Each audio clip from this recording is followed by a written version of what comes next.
கிருபையின் ஒரு சேயறிவர், பரமராயறிவர், நமதாயறிவர், சமாதானம் ஓர் இயேசு கிறிஸ்து. இவர்தான் இவர்தான் இவர்தான் இவர்தான்.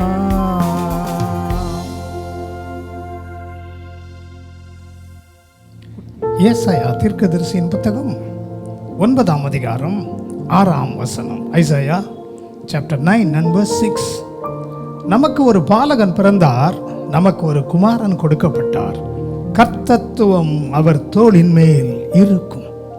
அன்பானவர்களே, அந்த குமாரனுடைய தோளின் மேல் கர்த்தத்துவம், அதாவது கர்த்தருடைய அதிகாரம், கர்த்தருடைய அபிஷேகம், கர்த்தருடைய வல்லமை அவர் தோளில் இருக்கும் பொழுது அவர் நமக்கு சொந்தமானவராய் மாறிவிட்டால் அது உங்களுக்கும் வருகிறது.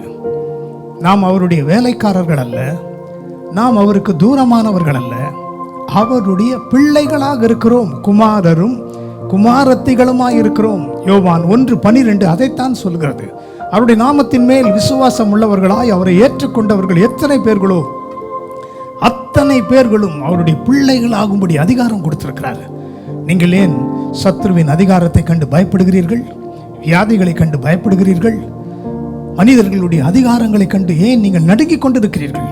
கர்த்தத்துவமாகிய வல்லமையும் அதிகாரமும் உங்கள் கையில் கொடுக்கப்பட்டிருக்கிறது. கர்த்தருக்கு பிரியமானதை செய்து பிசாசுக்கு எதிர்த்து நில்லுங்கள், அப்பொழுது அவன் உங்களை விட்டு ஓடி போவான். ஜெபம் செய்வோம். அன்பின் ஆண்டவரே, உம்முடைய குமாரனுடைய தோள்களின் மேல் இருந்த கர்த்தத்துவம், அதிகாரம், வல்லமை எங்களுக்கும் கொடுத்திருக்கிறீரப்பா. ஏனென்றால் உமக்காக நாங்கள் பிரகாசிக்க மட்டுமல்ல, தேவனுடைய ராஜ்யத்தை இந்த பூமியில் ஸ்தாபிக்க இந்த சத்தத்தை கேட்டுக்கொண்டிருக்கிற ஒவ்வொரு குடும்பங்களையும் நீர் ஆளுகை செய்வீராக. இதுவரைக்கும் ஆளுகை செய்த அந்தகாரங்கள், வறுமைகள், போராட்டங்கள் விலகுவதாக. உம்முடைய நாமமே படட்டும். மீட்பர் இயேசுவின் மூலம் ஜெபிக்கிறோம் நல்ல பிதாவே, ஆமென்.